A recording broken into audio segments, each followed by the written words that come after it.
नमस्कार, हमारे चैनल कानून की नजर में आपका बहुत बहुत स्वागत है। दोस्तों आज के इस वीडियो में मैं आपको ये एक एक्सप्लेन करूंगा और बताऊंगा कि मेंटेनेंस को लेकर के जो हस्बैंड के ऊपर बर्डन होता है वो मेंटेनेंस को समझ नहीं पाते हैं। अगर आप किसी भी काउंसिल या एडवोकेट लॉयर के पास जाएंगे तो सबसे पहले यही होता है कि भाई आप हस्बैंड हैं, आपको मेंटेनेंस तो देना ही पड़ेगा। लेकिन अगर आपने इस वीडियो को पूरा देखा और तो मैं गारंटी लेता हूं कि मेंटेनेंस को लेकर के आपका कॉन्सेप्ट इतना वाइडर हो जाएगा, इतना सही हो जाएगा कि आप सही में समझ पाएंगे कि मेंटेनेंस का ये पूरा फंडा क्या है और कैसे मेंटेनेंस देना पड़ता है, नहीं देना पड़ता है, क्या कॉन्सेप्ट है, सब कुछ समझ पाएंगे। तो मैं कोशिश यही करूंगा कि पूरा एक सामान्य लैंग्वेज में बिल्कुल आसानी से आपको समझाऊं। तो मैं एक केस लॉस के बारे में आपको बताऊंगा, रजनीश वर्सेस नेहा के बारे में। एक बहुत ही इंपॉर्टेंट केस लॉस है और इतना लैंडमार्क ये जजमेंट है जिसको कई मेंटेनेंस, जब भी कोई मेंटेनेंस केस फाइल किया जाता है तो उसमें इस केस को कोर्ट भी किया जाता है। तो सबसे पहले मैं शुरुआत करूंगा केस लॉस से ही कि ये केस लॉस था क्या और इसमें पूरा इंसिडेंट क्या था। देखिए, ये सब शुरुआत जो हुई वो 2013 में 11 जनवरी 2013 की बात है। वाइफ जो है वो घर छोड़ती है और वाइफ के घर छोड़ने के बाद से सबसे पहले वाइफ ने ये किया कि 2 अक्टूबर को या सितंबर है तो 2013 को मेंटेनेंस फाइल कर दिया वाइफ ने अंडर CRPC 125। उसने खुद के लिए मेंटेनेंस माना और अपने बच्चे के लिए मेंटेनेंस माना। ये 2013 की बात है। 2015 में फैमिली कोर्ट ने आप तो जानते हैं कि मेंटेनेंस अवार्ड किया जाता है तो फैमिली कोर्ट के पास ये मैटर जाता है। 2015 में फैमिली कोर्ट ने 15,000 मेंटेनेंस वाइफ के लिए और 5,000 मेंटेनेंस बच्चे के लिए अवार्ड कर दिया।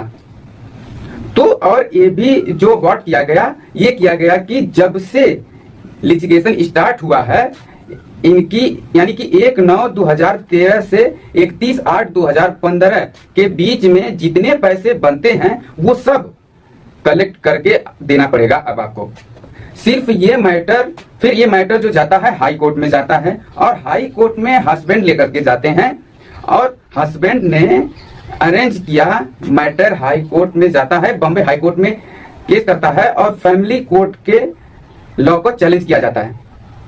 जब ये मैटर चैलेंज होता है तो हाई कोर्ट ने भी सस्पेक्ट की बात नहीं सुनी और क्या हुआ कि हाई कोर्ट ने पिटीशन को डिसमिस कर दिया और ये जो 15,000 था उसको बढ़ा करके हाई कोर्ट ने 20,000 कर दिए।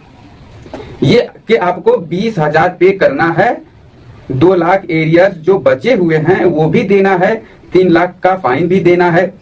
तो इतना सारा बर्डन हस्बैंड के ऊपर डाल दिया गया।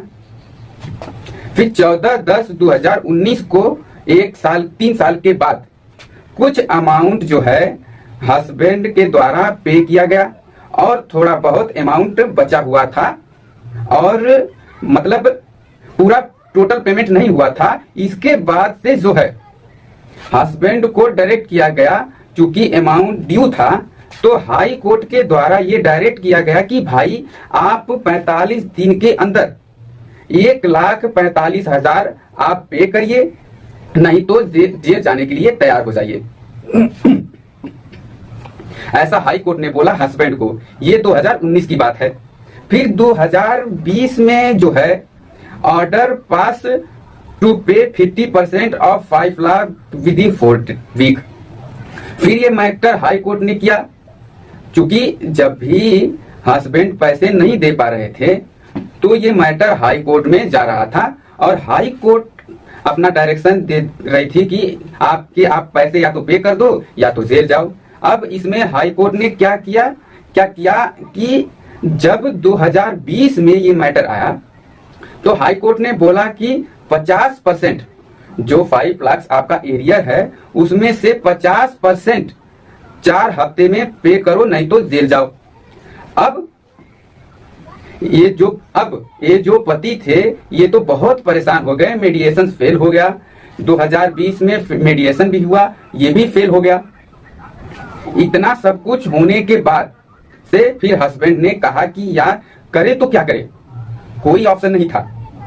तो अब सोचिए जब ऐसी स्थिति आ गई हो तो मरता क्या नहीं करता। तो उसको तो यही लगा होगा कि अब मेरी जिंदगी ये हो गई है, मेरे पास कोई रास्ता नहीं है। लेकिन रजनीश ने हार नहीं माना, क्योंकि इनका नाम ऐतिहासिक अक्षरों से लिखा जाना था और इसी वजह से इन्होंने केस फाइल किया सुप्रीम कोर्ट में। और सुप्रीम कोर्ट का में जब इन्होंने केस फाइल किया तो ये मैटर सुप्रीम कोर्ट ने सुना और जो फैसला आया तो सुप्रीम कोर्ट की तरफ से काफी सही फैसला आया और सुप्रीम कोर्ट ने हस्बैंड के फेवर में जजमेंट पास किया और कुछ गाइडलाइंस दिए। ये गाइडलाइन ऐसा हुआ कि केवल रजनीश की वजह से इन सभी हस्बैंड के लिए बहुत ही सही एक फैसला हुआ।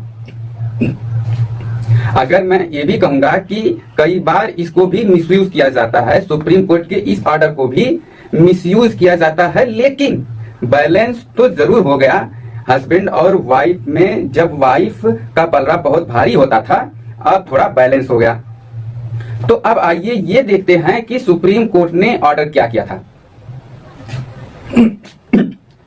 इस 4 केस ये सुप्रीम कोर्ट का जो गाइडलाइन आया उसके पहले का सिचुएशन क्या था। उसके पहले सिचुएशन ये था कि केवल हस्बैंड को शो करना पड़ता था कि उसकी इनकम क्या है, उसकी प्रॉपर्टी से या उसकी मंथली इनकम जो होती है वो क्या है। केवल हस्बैंड को ही अपने फाइनेंशियल बैकग्राउंड को शो करना पड़ता था और अगर हस्बैंड मेंटेनेंस ना पे करे तो उसको अरेस्ट भी करने के पावर फैमिली कोर्ट के पास था। अगर मेंटेनेंस फाइल किया गया सेक्शन 24 ऑफ एचए में या section 20 of DV domestic violence में या सेक्शन 37 ऑफ स्टेट में, किसी में भी फाइल किया गया हो, ये सब पे एप्लीकेबल हुआ करता था। और अगर हस्बैंड ने मेंटेनेंस नहीं पे किया तो section 125 under clause 3 of CrPC के तहत हस्बैंड को अरेस्ट भी किया जा सकता था। ये before case Rajnish versus Neha के पहले ये सिचुएशन था, लेकिन उसके बाद आफ्टर केस क्या सिचुएशन चेंज हुआ बहुत इंपॉर्टेंट है, आपको ध्यान देना चाहिए कि उसके बाद में जो सबसे बड़ा इंपॉर्टेंट चीज आया कि अब कोई भी केस फाइल किया जाता है ना, चाहे आप मेंटेनेंस के लिए जाए, चाहे डीवी में जाए, चाहे कहीं भी, तो कहीं भी इनकम ऑफसेट्स, अब इनकम स्टेटस दोनों को दिखाना पड़ेगा। वाइफ की क्या इनकम है, हस्बैंड की क्या इनकम है, दोनों को दिखाना पड़ेगा, केवल हस्बैंड नहीं दिखाएगा। अब हस्बैंड को भी दिखाना पड़ेगा। पहला तो सुप्रीम कोर्ट ये कह दिया दोनों का फाइनेंशियल बैकग्राउंड चेक किया जाएगा, दोनों की फाइनेंशियल बैकग्राउंड क्या है, उसके बाद ही कोई फैसला होगा। और husband not arrest only for maintenance, केवल मेंटेनेंस के लिए हस्बैंड को अरेस्ट नहीं किया जाएगा।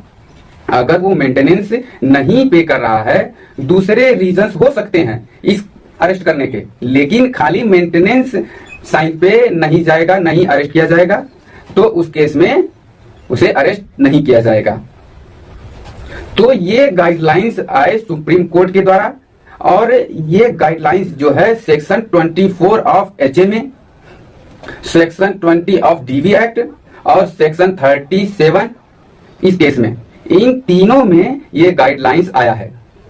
तो जब कभी आपको दबाव महसूस होने लगे, आपको लगने लगे कि मेंटेनेंस देना ही देना पड़ेगा, तो आपको इस केस लॉस को रजनीश वर्सेस नेहा को जरूर देख लेना चाहिए।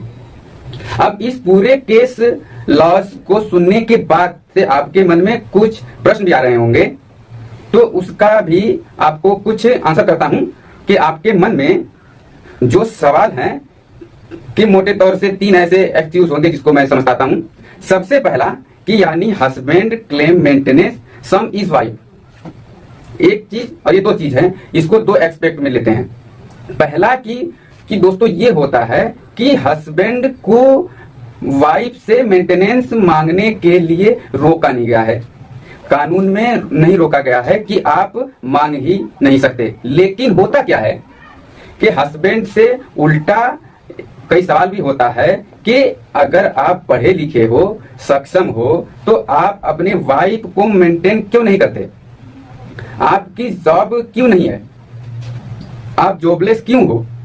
तो ऐसे सिनेरियो में, ऐसे कंस्ट्रेंट्स में नॉर्मली मेंटेनेंस जो होता है वो हस्बैंड को ही वाइफ को देना पड़ता है। लेकिन अगर ये सिनेरियो हो कि वाइफ की इनकम बहुत ज्यादा है और हस्बैंड का कंपैरेटिवली इनकम बहुत कम है, तो ऐसे केस में वाइफ को भी इनकम या मेंटेनेंस देना पड़ सकता है। दूसरा जो चीज है कि any respective law for provision that clause husband प्रोसिक हैज अ सिक मेंटेनेंस, कि कोई स्पेसिफिक लॉ जो हस्बैंड के लिए नहीं है, अलग से कोई कानून नहीं बना हुआ है, इसमें हस्बैंड को मेंटेनेंस मिलता हो, कोई एक्सपेक्टिव लॉ नहीं है। लेकिन हिंदू मैरिज एक्ट में है, हिंदू मैरिज एक्ट में ये है कि आइडर पार्टी मेंटेनेंस की मांग कर सकते हैं। जो भी इसके पास पैसे की, जो भी कैपेबल नहीं है मेंटेनेंस करने में, तो दूसरी पार्टी को मेंटेनेंस करना पड़ेगा। लेकिन इसको प्रूव्ड भी करना है, इसको प्रूव्ड करके ही हस्बैंड ये प्रूव करे कि वाइफ जो है कैपेबल है मेंटेनेंस करने के लिए और हस्बैंड कैपेबल नहीं है। तो ये बहुत ही ऐसा सर्कमस्टांसेस है जो नॉर्मली नहीं होता है। तीसरा जो है, कैन हस्बैंड क्लेम मेंटेनेंस की ही इज फॉर्मेट वाइफ। केवल अनएम्प्लॉयड एसेस होता है, केवल अनएम्प्लॉयड होना काफी नहीं है। अनएम्प्लॉयड है तो भी आप काम कर सकते हैं। उसका रुख ये होता है कि आप भले अनएम्प्लॉयड हो लेकिन आपकी एजुकेशन है, तो आप क्यों अनएम्प्लॉयड हो? आप कोई भी छोटा मोटा बिजनेस कर सकते हो। आप ये नहीं बोल सकते कि मैं घर पे बैठा हूँ, मेरी नौकरी नहीं है, मेरे पास पैसा नहीं है, मैं पैसा नहीं दे सकता। ऐसा नहीं हो सकता। Can a husband claim maintenance if is has custody of a children. अगर बच्चे के कस्टडी हस्बैंड के पास में है और वाइफ का बहुत अच्छा अर्निंग है, तो बिल्कुल मेंटेनेंस की मांग की जा सकती है। तो उम्मीद है कि इस वीडियो से आपको बहुत क्लैरिटी मिला होगा। अगर आपको कोई भी प्रश्न हो तो आप जरूर कमेंट बॉक्स में पूछिए। अगर वीडियो अच्छा लगा हो तो इसको लाइक कीजिए, चैनल को सब्सक्राइब कीजिए